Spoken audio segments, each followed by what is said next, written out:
We're going to talk about why network marketing, why it's so important for you to show up consistently with your message, why it's important to have integrity, and we're going to have you walk away with some very, very, very clear steps if you're wanting to grow in the next 30 days. Welcome to You're Not the Boss of Me. If you are determined to break glass ceilings and build it your way, this show is for you. I'm your host, Beth Graves, and I am obsessed with helping you to not just dream it, but make the plan, connect the dots, and create what you crave. Are you ready? Let's get started. Hey, everyone. Welcome back. Episode number 10. We are in double digits, and today I have one of my favorite humans on earth, a mentor. He has been a friend. I have the ever so famous Rob Sperry with me today. Hello, Rob. I am so mad at you. I just got back from Maui and I'm wearing a coat right now indoors because I'm freezing because it's snowing in Utah. And you're just bragging about how you're in the Florida weather. So I know. I got to come around. I'm going to come around, but we're going to have some fun. And yes, I don't even know when we first started chatting. I just remember opening up chat and I have like 5 awesome voice messages from this gal named Beth, who's absolutely crushing it. Now has become one of my closest friends in network marketing. We talk about anything and everything. And I'm sure that's what we're going to do today and have a lot of fun.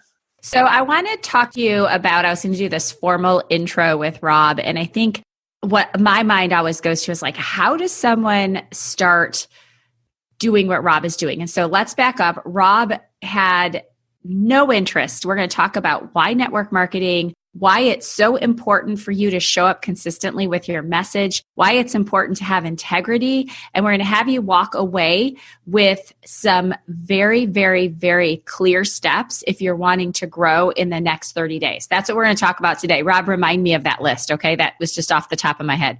I will. Okay. So I became intrigued. All of you listening know that my entry into saying you're not the boss of me was finding network marketing, realizing that if I did a few things, a lot of things every single day, made more connections, gave people the opportunity to take a look at what it was I was doing, and developed a team that had community along with my leadership, I was going to be able to replace, my first goal was only to replace what I would be making as a teacher. And so I started hounding free content, and I kept coming across this dude in his car doing these Facebook Lives. And I kind of did the back research. He'd made millions of dollars in network marketing. He's now a mentor. I didn't even know that they existed when I first started. So Rob, share about your journey. And then I want to share a little bit about how I missed that mastermind. And you kept sending me pictures of yourself, with my friends. Like, I have this FOMO. I want to talk about some of the things that Rob does, but I obsessively consumed his free content. And I didn't just consume, I consumed and took action and shared because it's free. He still does a ton for free, but talk about that. You started showing up in your car on Facebook Live, and now you're a published author, a best-selling author. You run masterminds, you're speaking all over stages. You can't even really get a time with you. And it started with you in your car. It started with the car, and it always starts before that, right? I mean, I've been in the profession of network marketing or industry. Is it profession or industry? I'd still go back and forth on that. I don't know. It's, let's call it, let's find a name for it and then start that. If you're listening and do you think it's a profession or an industry, screenshot this, find us on Instagram, and we'll have a conversation with you about what that word's going to be, because we'll just start a thing. That's how things get started. We'll create it. So prior to network marketing, I was a tennis guy. I played, and that's where Beth and I get to have fun tennis conversations. She loves tennis. I love tennis, but I played semi-professional tennis, and I was playing college tennis as well. And then after that, I ran a tennis club, did that for 4 years, met a lot of very successful people, transitioned to the network marketing profession, thought it was the last thing I would ever do. I thought I was the worst style or personality because I got called into the tennis club for being so bad at selling tennis memberships. I increased revenue threefold because I was a networker. But as far as selling memberships, I didn't want to convince anyone. It was either they saw it or they didn't. So I thought it was against my style, personality. Long story short, got involved. I became the #1 recruiter out of 1 million distributors. And it's not because I was anything special. I had great mentors. I was crazy coachable, and I outworked everybody.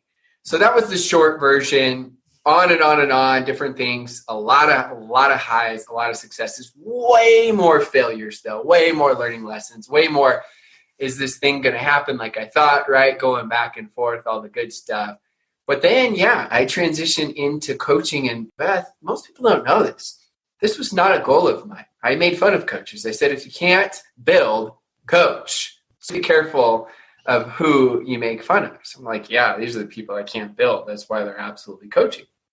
So I just started doing Facebook Lives more so because I felt like I had made really good money, but I was a bad public speaker for the amount that I had made. I was not very good at all. I was not very comfortable.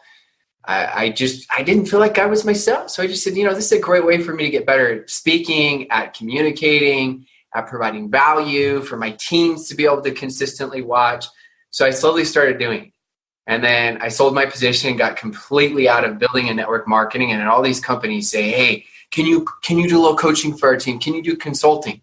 So I'm like, okay. So then I started committing to doing 3+ videos every single week. And I would just do them random places, right? As she said, I do it in my car a lot of times because, the kids were really, really loud, or I was at random places. I'm like, I'll just do it in the car, do it in my office, do it wherever I'm at.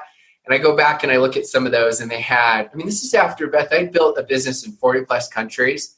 And I tell all this to give you hope of we all have our weaknesses.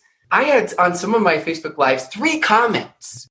Now, somebody well, I only had 3 comments. I had built a business in 40 countries. You would have thought that those people would have just been nice and given me courtesy likes and comments, right, Beth? You would have, right? I would have given you some emojis, thumbs up, right?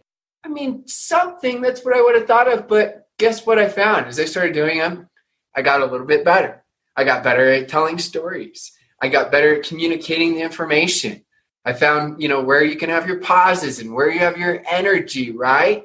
I got better. I started building an audience as I started doing them consistently. I just started learning. I started self-assessing. This is a big tip. I went back and I looked at not just my posts, but my lives. And I looked at the last 30. And I did an assessment on the 3 that people liked the most topics, and the topics that I didn't get much engagement. It wasn't a different version of me. They were all me. But what did my audience resonate with? And so I would do a self-audit. And as I started doing that audit, it helped me just to keep getting better and better and better and better. And so I just put a ton of free content. We hear all the time, it's what you put out into the world. It's the value provided, and it comes back full circle. I think sometimes we hear that, but we roll our eyes.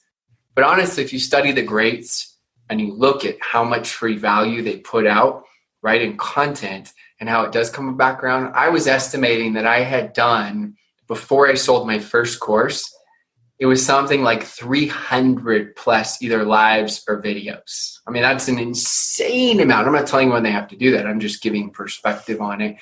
So that's a lot now when I go back and think about it, but it helped me so much, not just for building my brand and audience, but also for me becoming obsessive on freaking out because I didn't know what I was going to talk about next.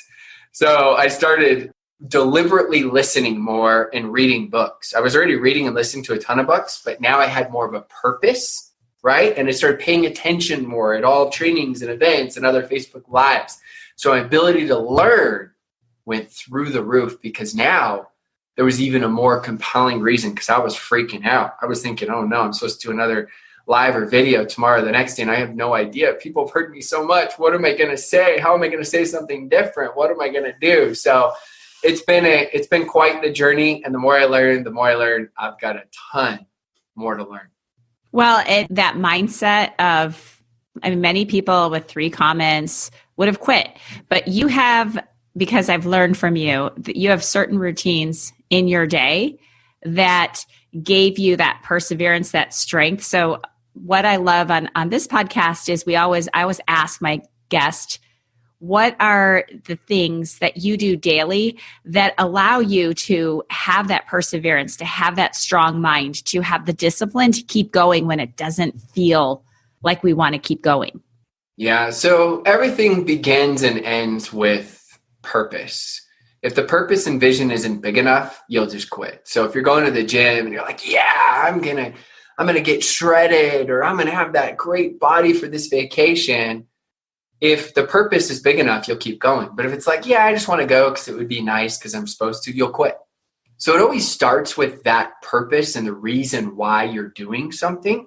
And then after that, I've got a whole success formula. But in short, for me, I'm a firm believer of show me your minimums and I'll show you your future. And I believe that willpower is a muscle that needs to be exercised that can help you out with everything. And I know when I say I'm going to do something, I'm going to do it because it's a muscle that I continually exercise. So for me, yes, I haven't missed a week working out in the last decade, an entire week. And I travel a lot. I've been to 15 plus countries in the last 18 months. I never miss date night when I'm in town. I do something with my kids every single week when I'm in town. I have missed some sort of spiritual reading like the Bible only one time in the last 11 years. I haven't missed reading personal development even one day in 10 years. I haven't missed, not one day in 10 plus years. Now it's 11 years. But for me, those are small things, but those things help me to practice that discipline and willpower. And they also help to give myself confidence. Look, if you say you're going to wake up at 6 a.m. and you never wake up at 6 a.m., you just took out a withdrawal of trust in yourself. So I'm constantly looking for small victories. I'm constantly looking to create minimum goals because I know we all have those BHAGs, big, hairy, audacious goals, which comes from the book Good to Great. Well, all those huge goals, we're dreamers. That's great. You still should have those. But what are the minimum goals, the non-negotiables that you're going to set yourself up, right, for success? And so I'm constantly doing that. And that's all I did in my business. When I went through the times where, you know this, I made less than $400 in my 5th month in network marketing. And I didn't know if I was supposed to laugh at that check or just cry when I saw the check because I had quit my job. So I was working 80 hours a week in network marketing and I made that little. And I'm just thinking, what have I gotten myself into? Then I started focusing more and more on what are the income producing activities? How do I stay in those? How do I focus on just doing my best? If I need to go back and get a job, I can, but don't begrudge network marketing because network marketing for most people, when you start, it's actually dessert. Dinner is your job. And eventually, maybe you're making enough that you get to make that choice depending on what your goals are and how things happen. So I wasn't going to begrudge dessert because I quit way too soon my job. And I just started focusing on gratitude and income producing activities and things got better and better and better. Trust me though, I still had those huge doubts, down times, right? Where we all go through those plateaus, but it was a learning lesson. It was a process. And the last thing I'll say, Beth, I know you would say the same thing is I'll take tough over good any day. Tough can handle a bad day, bad week, bad month, bad quarter.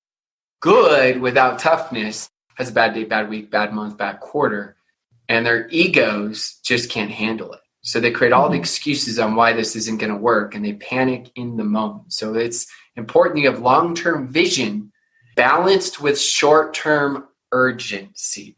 Did you hear that? Long-term vision, short-term vision, short-term urgency. So I want to piggyback on that because I find that, and I know that you see this too, that we have so much that we hear about mindset and affirmations and set those big audacious goals.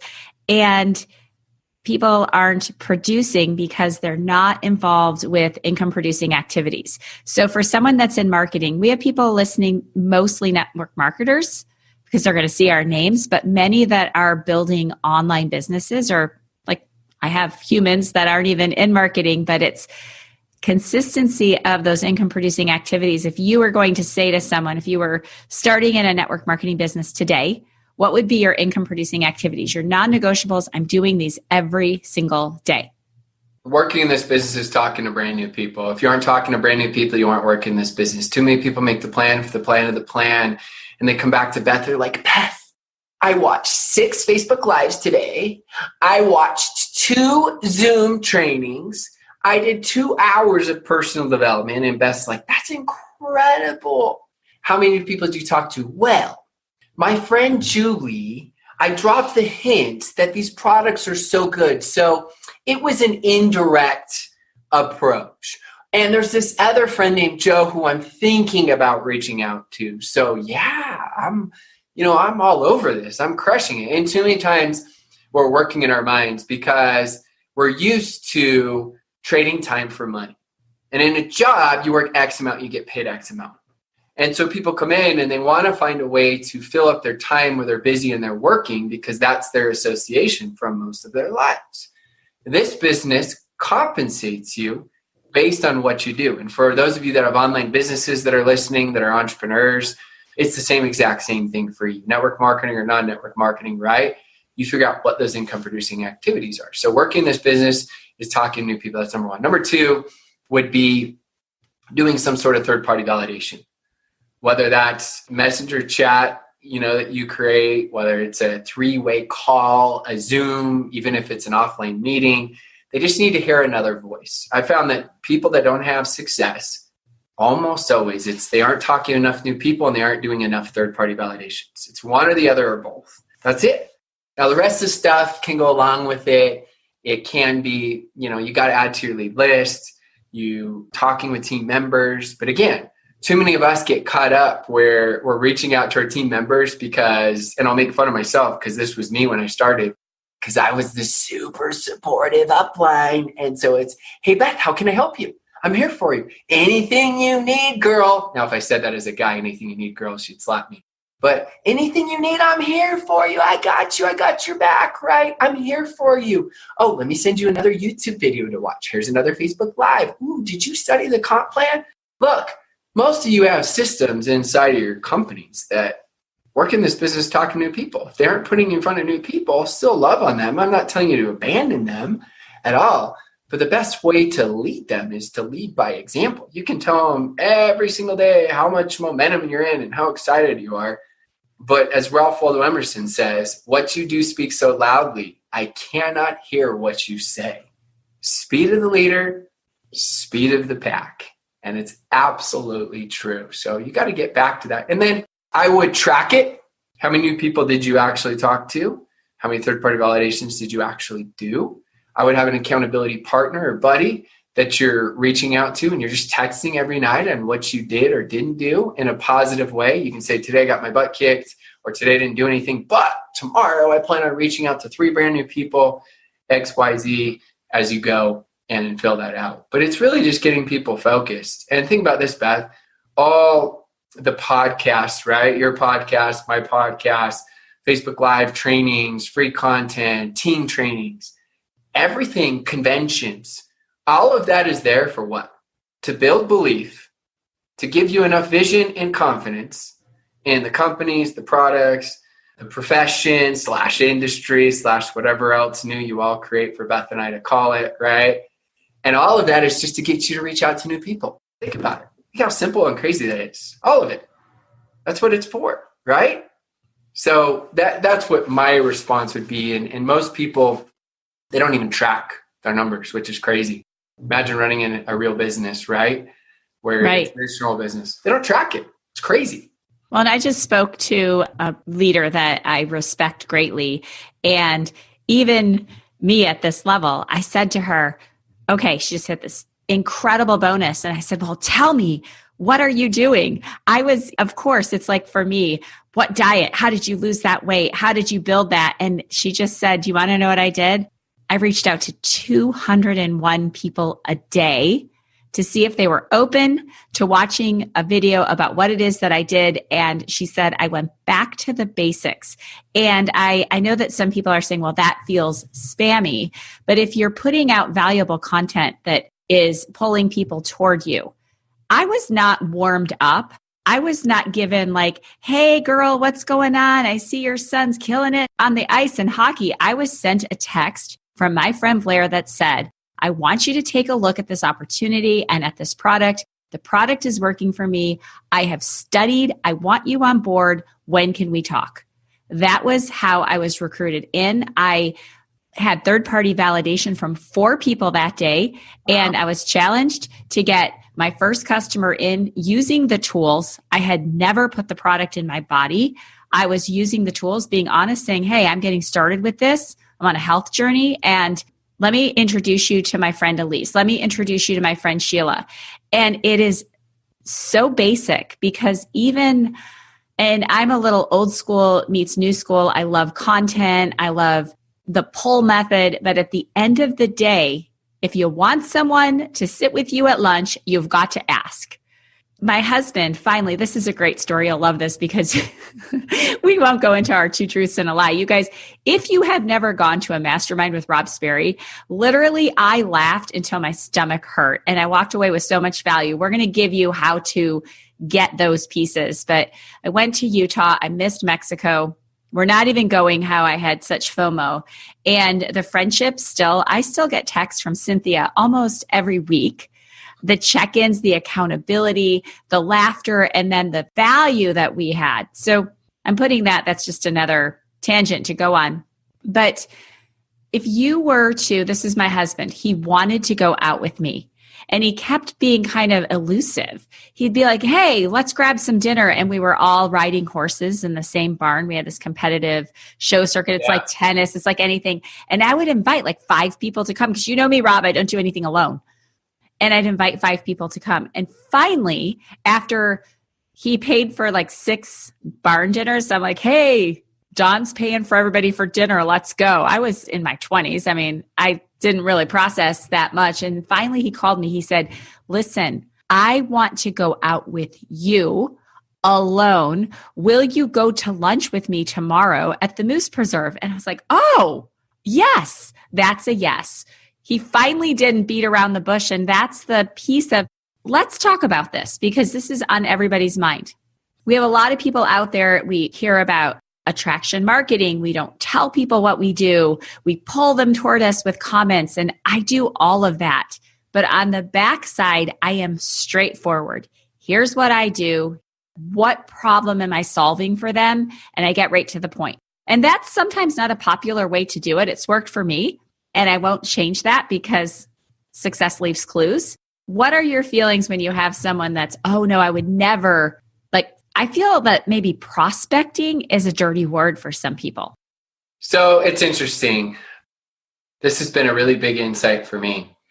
I think the way you just phrased it was perfect in the sense that anyone that tells you that you have to message someone right away and that's the only way to do it is wrong. Anyone that tells you that you have to wait is wrong. So they're both wrong and they're both right. But where people are wrong is when they think that it's a one size fits all. You'll talk to a lot of leaders that say, if I would have been approached directly right away, first message, I would have never said yes. You talk to other leaders, right, where if I would not have been approached directly, I would have said no. So now people are trying to figure out what.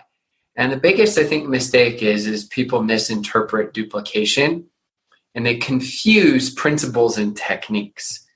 So now they start teaching techniques like they're set principles of everyone has to do it this way. And they take the duplication to the extreme where now they're trying to turn everybody into robots and they stifle their creativity and their authenticity. And so what I tell people is to be the bold version of themselves. Now, I know that the bold, authentic version of yourself, I know that can be an overused cliche statement, but let me tell you what I mean by that. Do what's going to make you feel the most comfortable, but still bold. And what do I mean by that? If you're someone like Beth, that's where you've had success where maybe if she knows you, it's always going to be the first message. Maybe if she doesn't know you, it's going to be the first conversation and not first message, right? I'm giving you examples. If that to her is that bold version of her, that's what she should do. If you're someone that says, oh, I would never do that, great. And then maybe it's your second or third conversation. All I'll say is this. If you don't know someone and you're just sending them a link, you're spamming them. And if you're feeling like you need to have 5 or 6 conversations, I personally believe you're overdoing it. So it's always somewhere in the middle is the principle. And of course, it sounds really nice and cute to say, well, let's approach them how they want to be approached.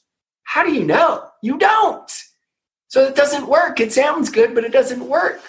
So approach people on how you would want to be approached. Wait, that's golden. Say it again. Approach people on how you would want to be approached. That's how you're going to feel that's how you're going to be able to be more bold. Because if you're someone that doesn't want to approach someone until the second or third conversation and your leaders are telling you have to approach them the first message, you're not going to feel like authentic version of you. And if it's the opposite of you're someone that says, hey, I want to get straight to the point, and my upline's telling me or my leaders are telling me that I have to wait till a third conversation, you're gonna be like, this just doesn't feel right. So that's what I suggest. Well, and we can go into all of the different styles of people that you're talking to. We did a lot of that training at your mastermind of really understanding, if I was an animal, I wouldn't be a shark. What does Beth like to do? She likes to have fun. She wants to be at the mastermind, but I also have a little bit of that shark in me, but I don't care about the details. Tell me what to do and I'll do it. And we were talking about tennis before we got on. I played today with a woman that has a total untraditional style. She switches hands. She lobs the ball. She hits these angles where Rob would never play tennis that way because he's going to drill this top spin forehand to the deep in the corner. So you pop the ball up and you can win the next point coming in. I'm just guessing that's your style. But it's the same with network marketing. But at the end of the day, are you winning? What are your results? Do you need to train to get better? Yes. I always say learn and earn on the same day. Listen to a training over in Tigon Nation and then go put it to work.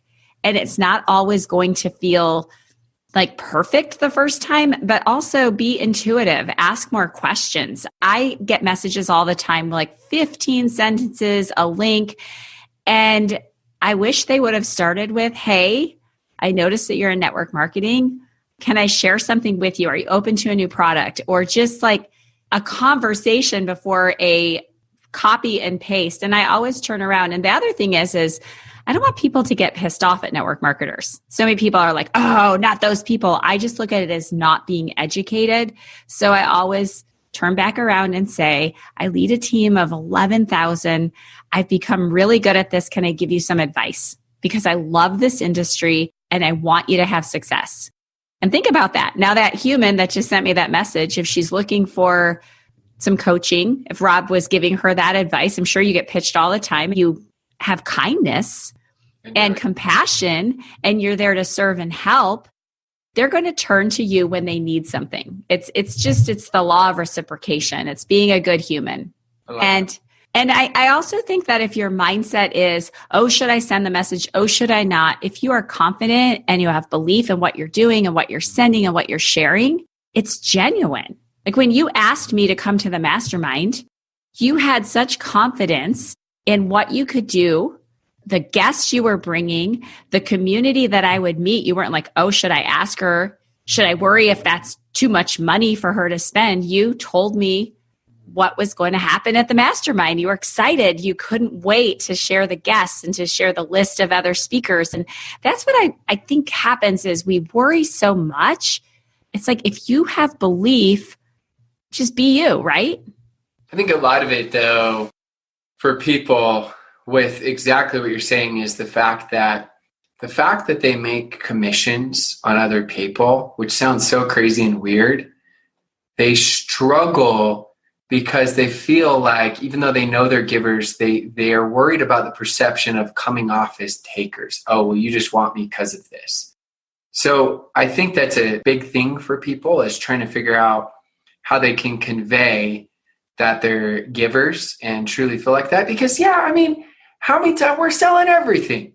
There's a great movie coming out and you're selling, go see it, or even if you haven't seen it, or you're selling after you saw it, or a great restaurant. And you're helping out and you're actually selling on people to go buy things all the time, on things that you absolutely love. If you got the new iPhone and you love it, you're selling people by telling them how incredible the photos are and it's so worth it. But you make nothing off of it. So you're a true giver. You're okay making these big, huge corporations money. But then when it comes to helping you achieve your dreams as well as your teams achieve your dreams, we just feel like, I can't do that. I can't do that, which is just crazy to me.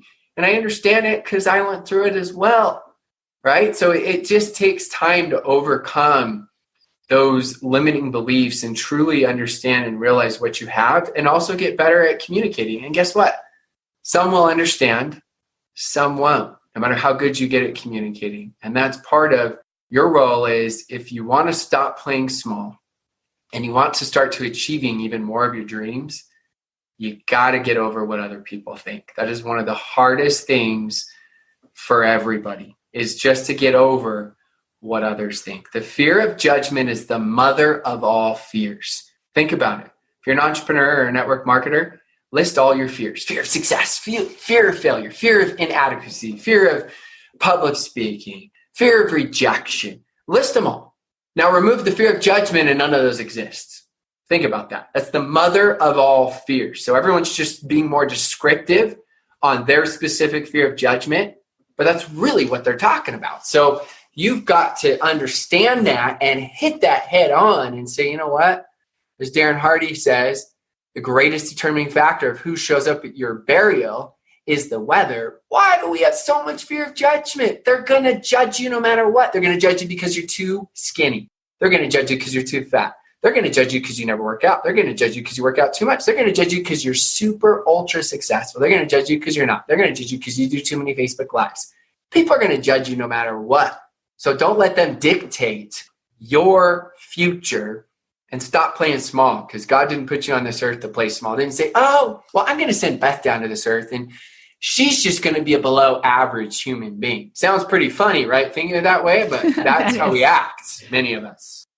So I have good news, because you can head over to Rob's podcast and we're going to continue this conversation and we're going to talk about how you can connect with Rob. But I want to end with this, and then the conversation continues, because this is a back-to-back podcast recording, because we knew you wanted more of us. I mean, come on.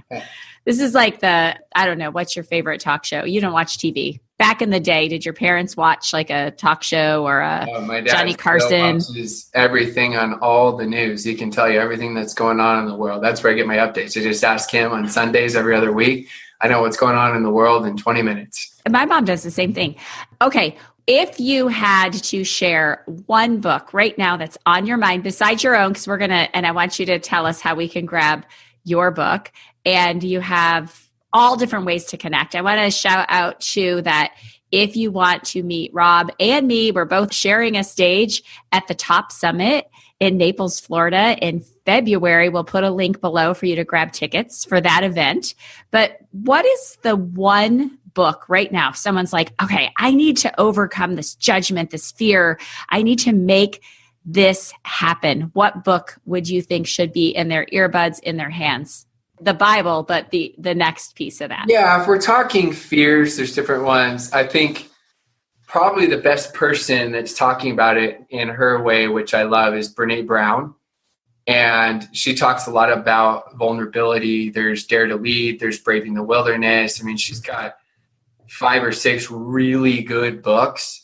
And she'll talk about the power and vulnerability. And no one's ever become great without the vulnerability and the necessary tasks that come along with it. So I love that. I can't remember which one, but one of the books they recorded is actually her speaking live to the audience. I loved that, because you got to hear a little bit more of her sense of humor and different things. And so that would be a really, really good book. You got it right there. I'm reading it right now. And I didn't peg you as like a Brene Brown fan, like, because I love her. So Brene Brown, now Rob Sperry. How can people tell us? There's a million ways you offer a ton for free. How do people connect with you? How do they get some trading from you and get into your world? Besides me, who is like scroll, stalk. Like, and you just showed up in my Facebook feed one day, and that was because your consistency of showing up. And then I asked you, I now know what it was. I asked you a tennis question about something to do with tennis. I wanted to find some common ground. I should have just said, hey, Rob, I think you're super cool. And I just wanted to send you this message. Took the indirect approach with me. I did an indirect approach. Yes. Like, I was talking to a celebrity. So tell us how we get connected with you, and we'll add all of that down in the show notes below. Well, first off, you guys got to continue on with the podcast. So go follow me on Network Marketing Breakthroughs with Rob Sperry, whichever podcast you prefer the most. You can search it. As you know, it's really, really easy to find. It's everywhere. And that's the first thing. So you can consume a ton of free content, lots and lots of in-depth trainings, as well as interviews. First place. Next place is If you follow me either on social media, I'm consistent there, or if you go to robsperry.com, and as you go to robsperry.com, there's things like a free ebook, help you on never running out of leads and recruiting. So that'll pop up there that you'll be able to see. I've got free infographics to help you out with social media and building your business that I give out there. I've got courses in there. And then the last one would just be, I won't talk about the mastermind because the mastermind we've talked about, and you'll see it on robsperry.com. I have both a 6 and 7 figure earner mastermind, which we ended up with 26 at the one in Maui just this last week, top earners, which was incredible. And then I have a 6-figure breakthrough. So if you haven't made 6 figures yet and you want the blueprint for that, we don't do fluff in these masterminds. It's not me talking at you. It's answering your questions, strategizing with all of you, and sharing my strategies on how.